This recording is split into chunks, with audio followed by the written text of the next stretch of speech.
გამარჯობა ყველას დილა მშვიდობის. მოგესალმებით. შევაჯამოთ, ჩავატაროთ ყოველდღიური თათბირი და შევაჯამოთ რა ხდება გუშინდელი დღე. ეს არის პროტესტის მე-7 დღე. ცოტა ხანი დაველოდოთ ხვებს მოვლენ, ვინც მოვლენ, მოგესალმებით ყველას. ვინც არის საქართველოში, თბილისში, თბილისის ფარგლებს გარეთ და ვინც არის ემიგრაციაში, ყველას გამარჯობა, ჩემო კარგო ხალხო. გამარჯობა. ყველას მოგესალმებით. რამდენიმე წუთი დავიცადოთ.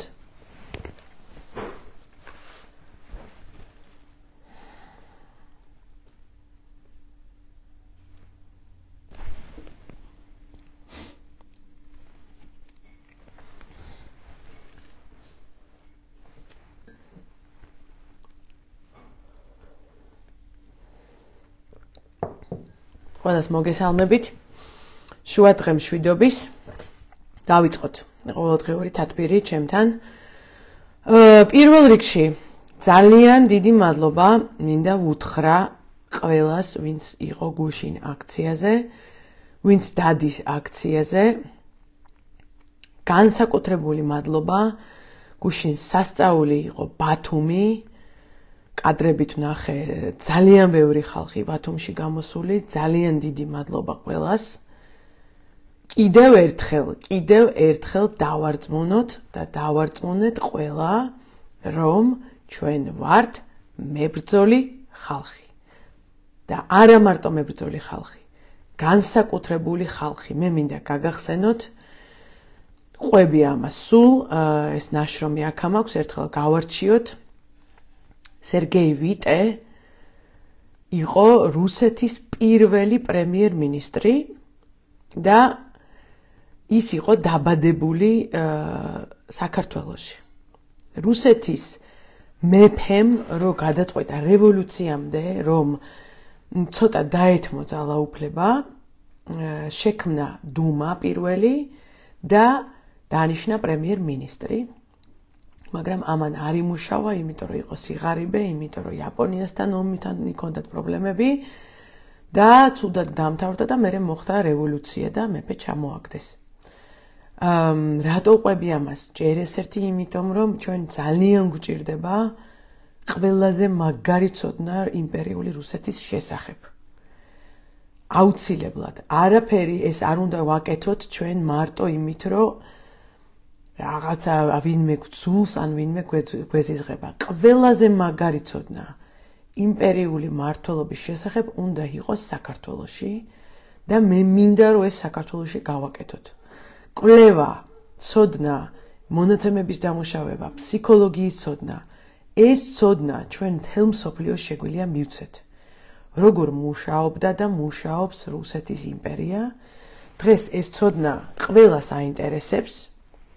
მთელ მსოფლიოს მე ვერ ვიტყვი რომ ეს ცოდნა ჩვენ გვაქვს, ეს ცოდნა ჩვენ არა გვაქვს, იმიტომ რომ საქართველოში მეცნიერული კვლევა არ არის, მაგრამ რომ იყოს ეს ცოდნა ჩვენ გვექნება და უნდა შევქმნათ.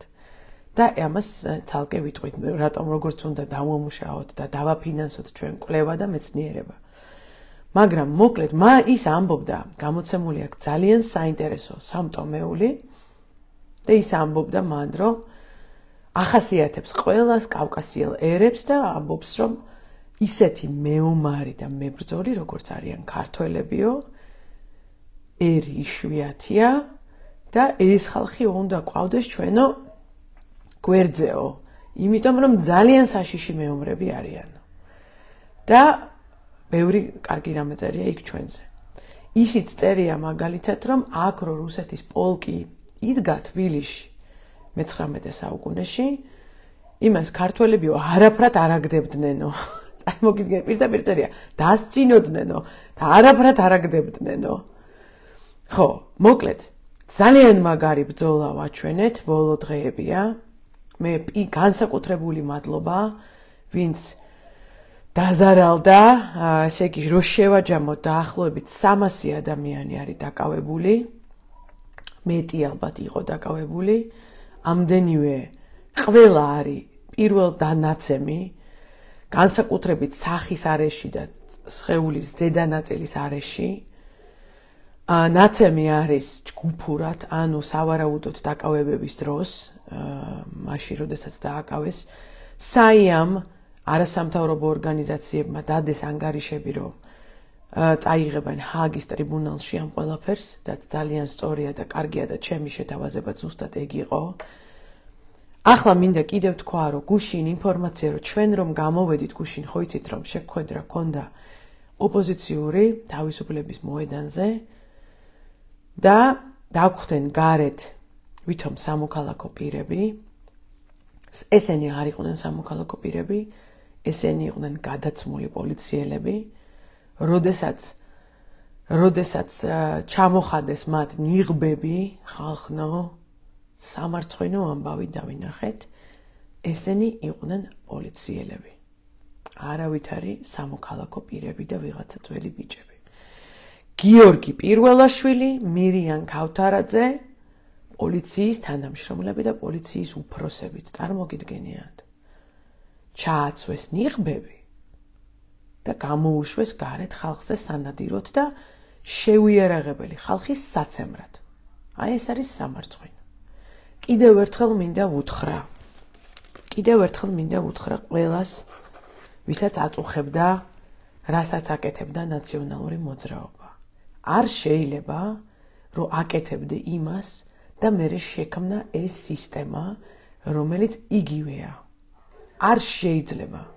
სიკვდილის ბრიგადები და ზონდერ ბრიგადები მუშაობენ დღეს, ეგენი დადიან ზუსტად გადაცმულებით ამ ნიღბებით და ჩვენ არ შეიძლება უნდა ვიყოთ პრინციპულები, ჩვენ უნდა დავიცვათ ჩვენი პრინციპები, ჩვენ უნდა მოიყვანეთ ჯამჭურჭელაშვილი იქნება ხელისუფლებაში თუ ვინ იქნება, ჩვენ უნდა დაუკვეთოთ და მე რო ვიქნები ხელისუფლებაში, ეს პრინციპები უნდა დავიცვათ. ეს არის ქართველი ერის, ეს უნდა იყოს ქართველი ერის საფუძველი. არა ძალადობა, არა ჩაგვრას ეს. და უიარაღო, შეუერაღებელი, მშვიდობიანი, ქუჩაში მოსიარული ადამიანზე გაზის კაფსულის სროლა რო არ შეიძლება, ეს პრინციპი უნდა დავამკვიდროთ რითი. მეორე, ყველაფერი უნდა გამოვიძიოთ და ამას მე გპირდებით პირადად, რომ ყველა ადამიანი, ის ვინც ამას გეგმავს და ასრულებს, ეს იქნება გამოძიებული, ვერ გაგვექცევა ვერსად. ვერსად ვერ გაგვექცევა. ხო მოგიყევით. ოპერაცია აიხმანი. მოგიყევით, ნახეთ, ძალიან საინტერესოა. ესე იგი, მეორე მსოფლიო ომის მერე, როდესაც ბევრი, რა თქმა უნდა, ჩადენილი იყო უსაშინლესი დანაშაულები, ახალი ხელისუფლება რომ მოვიდა ისრაელში, ისინი მათ მიიღეს გადაწყვეტილება და მთელი მსოფლიოდან ჩამოიყვანეს დამნაშავეები და ისრაელში გაასამართლეს. აიხმანი ჩამოიყვანეს არგენტინიდან და ძალიან კარგი ნაშრომებია ამ სასამართლო პროცესზე სხვათა შორის. ოღონდ, აი ზუსტად ასე უნდა გავაკეთოთ. თავისუფალი, პრინციპული, ცოდნე სასამართლოთი, ცოდნე პროკურატურით. ეხლა კიდე ერთი რაღაც უნდა ვთქვა. მადლობა ყველას, საგამოძიებო სამსახური. სპეციალური, ხა მე მინდა აგიხსნათ, რომ წესით ამ ყველაფერს უნდა აკეთებდეს ცალკე ორგანო, რომელსაც დღეს ქვია სპეციალური საგამოძიებო სამსახური. უნდა აგროვებდეს მტკიცებულებებს, იძიებდეს საქმეებს და პასუხისგებაში აგდებდეს, აძლევდეს, უნდა იმ ხალხს ეს არ დავარქმევ პოლიციელებს, იმიტომ რომ პოლიციელები არ არიან ესენი, პოლიციელები არიან ქუჩაში, იცავენ გზას, იცავენ ჩვენ უსაფრთხოებას. ვინც ამას ვაკეთებს, ეს არის პატარა დაჯგუფება ზონდერ ბრიგადების, რომლებიც არიან ჯალათები და რომლებიც ემსახურებიან, ეს არის კონკრეტულად კობახიძის და ივანიშვილის პირადი გვარდია და ეს სხვა არის. და აი ამ სამსახურს აქამდე რაღაცეებს აქვეყნებენ ვინმე კაციტაძე არის მაგის ხელმძღვანელი. Რაღაც ანგარიშებს აქვეყნებენ. Ამდენი ხალხი დავკითხეთ, ამდენი ხალხი გამოვიგეთ. რებს ლაპარაკობ. საერთოდ რა დროს დაკითხვებია, არც ერთი ადამიანი არ არის პასუხისმგებაში მიცემული. რატო არ ისმის ყოველდღიური ბრიფინგი ამ სამსახურის? მილიონებით ვაფინანსებთ მათ. ყოველდღიური ბრიფინგი, რომ ესა და ეს ჯალათი არის პასუხისმგებელი და დღემდე არ არის დაკითხული. ესა და ეს ჯალათი არის ხილებული ცემაში და დღემდე არ არის პასუხისმგებაში მიცემული დაჭერილი. რატო? რას დაცუნცულებენ ჩუმჩუმად? ეხლა მაგათ სახელს და გვარს დავწერა, მაინც რომ ვიცოდეთ. ეს არის სამსახური. ნახეთ, არიან სახელმწიფოში. და იცით ჩემი მუშაობა სახელმწიფოში, მე ეს კარგად ვიცი. სახელმწიფოს სტრუქტურაში არიან სამართალდამცავები და ესე დავარქვათ, სამართალდამცავი, ყველას ამას ვერ დაუძახებთ, რა თქმა უნდა. სამართალდამცავები და არის გვერდზე შექმნილი ეს სტრუქტურა, სპეციალური საგამოძიებო სამსახური. რომ აქ თუ ვინმე თავის მოვალეობას არ შეასრულებს, ან აწამებს, ან ცემს, ეს სამართალდამცავი ერევა. ამას იძიებს, რომ პროკურატურამ თავისთავი არ გამოიძიოს, რა თქმა უნდა, და მერე ამკვიდრებს კანონიერ სტანდარტებს მთლიანად პოლიციაში და ჯარში და პროკურატურაში. ესენი არ დღეს გვჭირდება მოვითხოვ ყოველდღიურ ბრიფინგებს ამ სამსახურიდან, ყოველდღიურ ანგარიშგებას. რატომ ვინ უნდა იყოს დასჯილი? და კიდევ ერთხელ გეტყვით, რა თქმა უნდა, არ დაგვავისწეს ჩვენი აქციების მთავარი მოთხოვნა.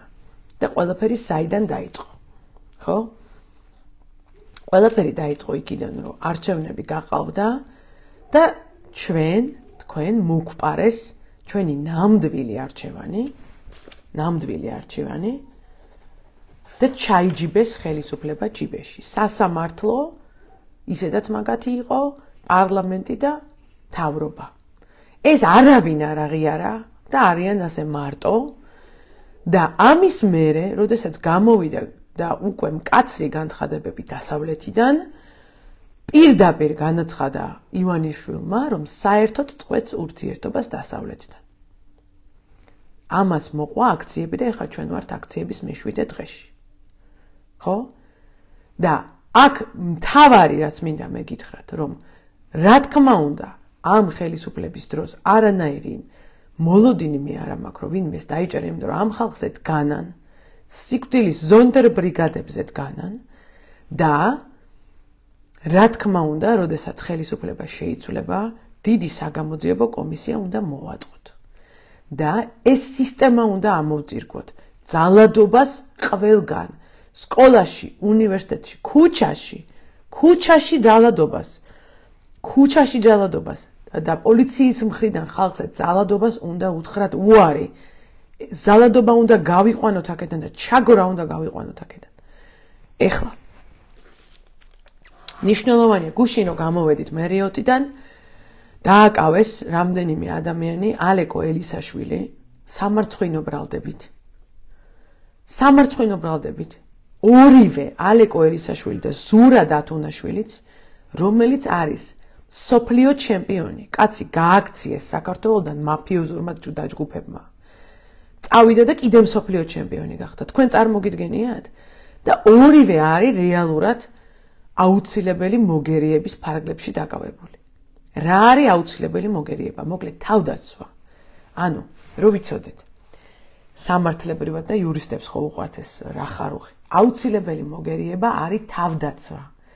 როდესაც თავს იცავ თავდასხმისგან.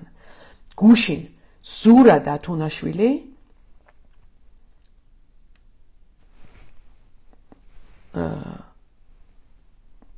მას ჩვენ დაახვდეთ, როდესაც დაახვდნენ ეს ნიღბიანი ზონდერები, მას რო არ გამოევლინა ვაჟკაცობა, ჩვენ ქალებს ნამდვილად გაგვახავდნენ. დანარჩენებსაც ალბათ ცემდნენ, მაგრამ ჩვენ აუცილებლად გვცემდნენ. და ის ჩაგვიდგა წინ, ჩაიდინა გმირული საქციელი, აიღო თავის თავზე ეს თავდასხმა და რეალურად გააჩერა ძალადობა ამ ჯალათების მხრიდან. და ამ ბიჭს ჩვენ მხარი აუცილებლად უნდა დაუჭიროთ. მე პირადად გეუბნებით, რომ სულ სასამართლო ვივლი მის გამოსაყვანად და არ მაინტერესებს არავითარი პარტიული ამბები. იმიტომ რომ ეგეთი ვაჟკაცობა, ეგეთი პატრიოტობა უნდა იყოს დაცული. აუცილებელია. ასევე 300 ადამიანი, რომელიც არის დაკავებული და რომელიც წაიყვანეს ალეკო ელისაშვილი დუშეთში. რატო წაიყვანეს დუშეთში? იმიტომ რომ თბილისში ადგილი არ არის. წარმოგიდგენიათ? მე მინდა გითხრათ, ეგეთი რაღაც მართლა არ მახსოვს. აი 2002 წლიდან ვარ ამ საქმეში ადამიანის უფლებების დაცვაში საქართველოში. მადლობა. 2002 წლიდან. ასეთი რაღაც არ მახსოვს, რომ იზოლატორები თბილისში იყოს გადავსებული და საქართველოში იყოს გადავსებული. ეს მართლა ტერორი არის. ასეთ რაღაცას ქართველებს არ უნდა გუკეთებდეთ. და ისე გააკეთეს ამათმა, რომ ედუარდ შევარდნაძე გამოიყვანეს კარგ ტიპად. ისე შეიძლება მოიქცე, რომ ედუარდ შევარდნაძეს ხალხმა დაუწყოს დაფასება, რომ შვიდად წავიდა ხელისუფლებიდან და არავინ არ დააზარალა და არ დააზიანა. წარმოგიდგენიათ? ხო, ეხლა ეს უნდა ვთქვა და გუშინ რაც შეეხება იმედის პროპაგანდას, რომ ორივე მხარე სრულიად მშვიდობიანი აქცია, აიყო არაფერი არ ხდებოდა პირველ ორ და მესამე დღეს. საერთოდ არაფერი არ ხდებოდა. არც ფეირვერკი არ იყო და არც ბუშტები არ იყო, რომ გამოგვიდგნენ იქ და დაერივნენ და დაამტრიეს თავპირი ხალხს. ამით უპასუხეთ, რომ პირველი, მეორე, მესამე დღეს ხალხი იყო მშვიდობიანი, მე იქ ვიყავი, რომ კაფსულები დაგვეცა თავზე გაზის, შენობების თავზე იდგნენ და ესეც ადამიანურობის წინააღმდეგ დანაშაულია, ანუ უფრო სერიოზული დანაშაულია და ექვემდებარება საერთაშორისო გამოძიებას. რომ შენობების თავზე იდგნენ და იქიდან გადმოყარეს გაზის კაფსულები და ღმერთმა კარგად ამყოფოს ის ბავშვი, რომელსაც ის გაზის კაფსულა მოხვდა. ნახეთ, თან მერე უყურებდით კადრებს. როგორ შეიძლება გაზის ტყუების სრულად დამიზნებით ხალხო? არ შეიძლება დამიზნებით გვესროდნენ. არ შეიძლება რაზე ლაპარაკობთ, რა ორ მხარეზე ლაპარაკობთ. აქ ორი მხარე არ არსებობს. არის ხალხი და არიან ჯალათები და არიან პოლიტიკური ლიდერები, თვით მარქვია ხელისუფლება, რეჟიმი, ხუნტა, რომელიც დგას ამ ორას ჯალათზე. მაგრამ ესეც მალე მთავრდება, ეხლა გეტყვით რატომ.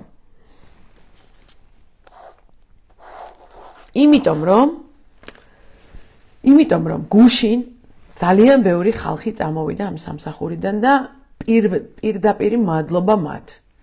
ძალიან ბევრმა ადამიანმა, აი მართლა ვისაც ვუწოდებ მე პოლიციელს, მართლა ვისაც მადლობა უნდა უთხრათ ჩვენ წესრიგის დაცვისთვის, მართლა ვისაც უნდა უთხრათ, რომ ისინი არიან პატრიოტები, ნამდვილი პატრიოტები და არა ვიღაცა მონები იმისი, რა ქვია, ივანიშვილის და ხელფასის.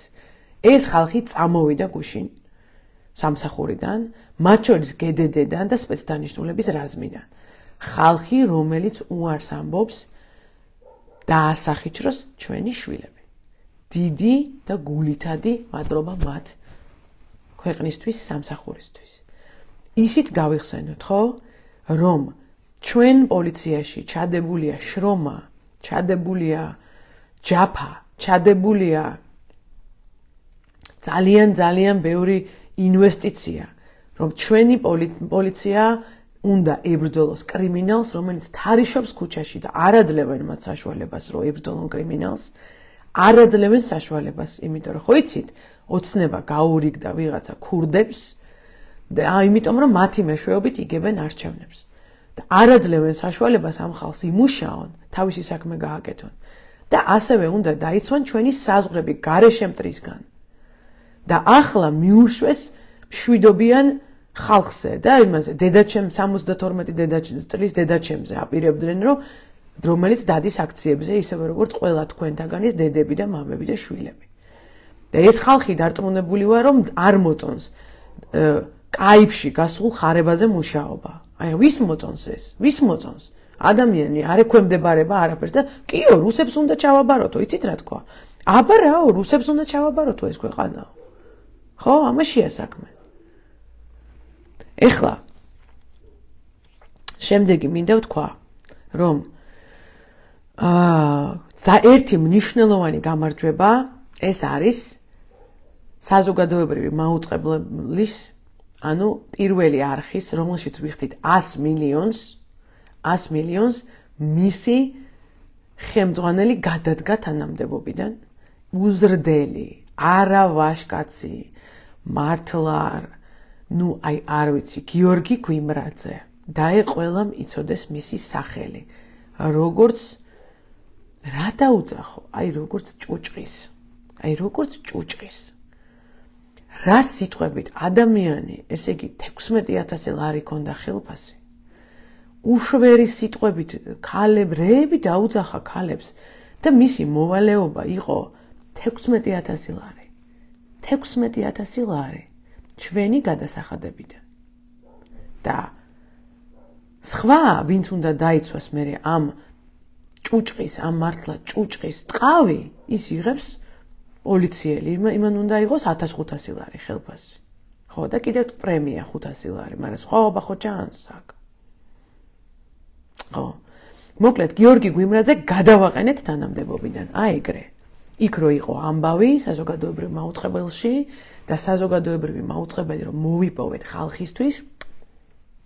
ხალხისთვის რომ მოვიპოვეთ, ხალხისთვის ამის მერე მე წყობიდან გამოვიდა, გამოჩნდა, რასაც წარმოადგენს სრულიად მიუღებელი, კეთროვანი, უზრდელი გადადგა თანამდებობიდან, რაღაც მოიგონა და გაიპარა იქიდან, ხრელიდან, საიდანაც სოროდან. სამარცხვინო.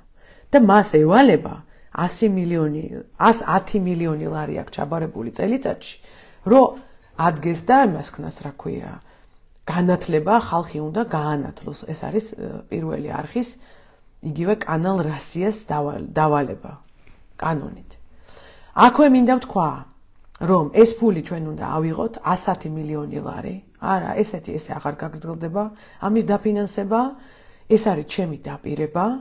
ეს არის 110 მილიონი ლარი მთლიანად მთელი კულტურის სფერო, მუსიკა, ხელოვნება, რეჟისურა, თეატრები ფინანსდება 400 მილიონი ლარით წელიწადში. ანუ იმის 1/4 სტოლფასი მიდის კანალ რასიაში, რომელიც მერე იმას ამართლებს, რომ ჩვენ უნდა გვირტყან. ეს არის მაგათი ფუნქცია. ეს აღარ მოხდება. ამის მოდელს ჩვენ შევცვლით და შევცვლით შემდეგნაირად.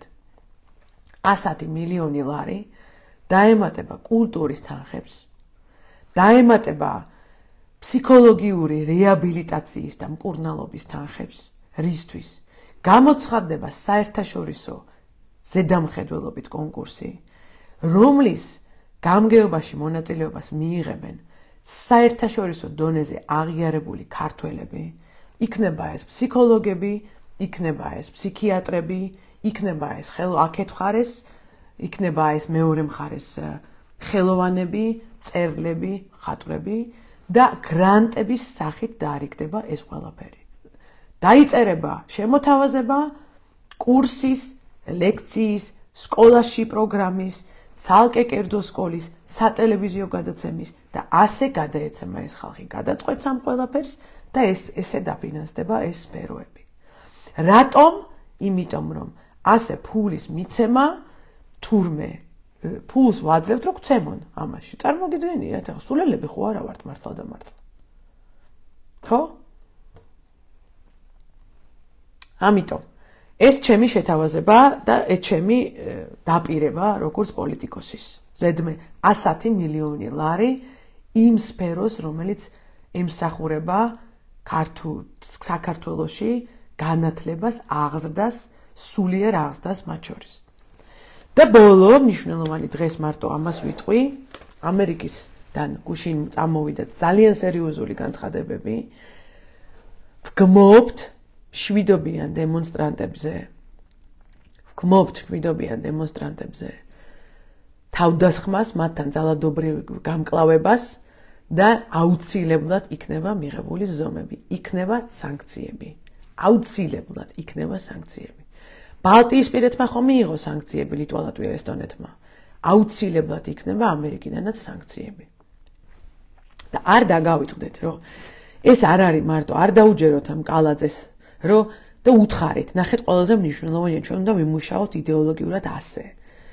მოკიდეთ ხელი ამ არგუმენტებს და დაუბრუნდით ყველა ოცნებელს, რომელიც ყავს გარშემო. ღიად თუ შემალულად, ხო შემალულად არის, რომ ცხვენიათ, რო ოცნების მომხრეები არიან. ვინც დარჩა? მერე თან არ ყავთ მაგათ მომხრეები, მაგათ ყავთ ფულზე ჩამოკიდებული ხალხი. და ასევე ხალხი, რომელსაც ეშინია მათთან დაპირისპირების და აი მაგათ უნდა მოუბრუნდეთ და ყველას დაუბრუნოთ ეს არგუმენტები ყოველთვის. ასე თითო ადამიანმა ერთი 3-4 ოცნებელს უნდა მიუბრუნდეთ არგუმენტით. არა გაქვთ არგუმენტი მაგალითი, აქ ვარ მე ამისთვის. უნდა უთხრათ, ეს არის ამერიკის საგარეო საქმეთა მინისტრმა, ანუ ქვევით ხო არის შეიძლება ესე იგი ვერ იპოვეს ვერავინ ვიღაც ქერაქალს რო გააკეთებინეს განცხადება წარმოგიდგენიათ ისე ექცევიან კოცები თავის ამომრჩეველს რომ ქუჩაში ამერიკაში ვირჯინიაში გააჩერეს ქალი რომელსაც არანაირი თანამდებობა არც ეკავა არც უკავია და ჩაწერეს ინტერვიუ და გაასაღეს ტრამპის ელჩად და სისულელეები ათქმევინეს. ხედავთ რის დღე, იმიტომ რომ არავინ არ აყავთ ხალხს მხარდამჭერი. არავინ ორბანიც კი ხმას არ იღებს მათთან დაკავშირებით, უნგრეთის პრეზიდენტი. იმიტომ რომ სამარცხვინოა მათთან ურთიერთობა. ხო და ამერიკის საგარეო საქმეთა მინისტრმა გააკეთა განცხადება. და ბოლო და მნიშვნელოვანი ეს არის ეკონომიკა. სამწუხაროდ არ იქნება აქ საქმე კარგად ცოტა ხანი. და სწორედ ეს არის ჩვენზე კი ნუ ლაპარაკობენ კობახიძე რო გამოვიდა და სულ კუდით ქვა ასროლინეს ბრიფინგზე თუ არ გინახავთ ნახეთ ეს ვიდეო ელისო ჯარიაშვილმა სულ კუდით რო ქვა ასროლინა ნახეთ ეს ვიდეო აი ძალიან მაგარი იყო ძალიან შეაძვრინა უკან იქ ოთახში და იმიტომ რომ აი ესე არიან ესენი შიგნით არიან ესეთ ამბავში და გარეთაც მათ არც ერთი მოკავშირე არ აყავთ და ამერიკის საგარეო საქმეთა მინისტრმა გააკეთა განცხადება, რომ სანქციები იქნება. ამის თქმა მინდა, დანარჩენი ყველაფერი ჩემი პრიორიტეტი ეხლა იქნება პოლიტპატიმრები და სასამართლო და ამ ხალხის გამოყვანა გარეთ. ჩემი სოლიდარობა ყველა დაკავებულს, ყველა დაკავებულის ოჯახს სასამართლო ვადების შესახებ მოიწერეთ ჩემო საყვარელო ხალხო, ამ ხალხს უნდა მივხედოთ. მაგრად კოცნით, ნახვამდის.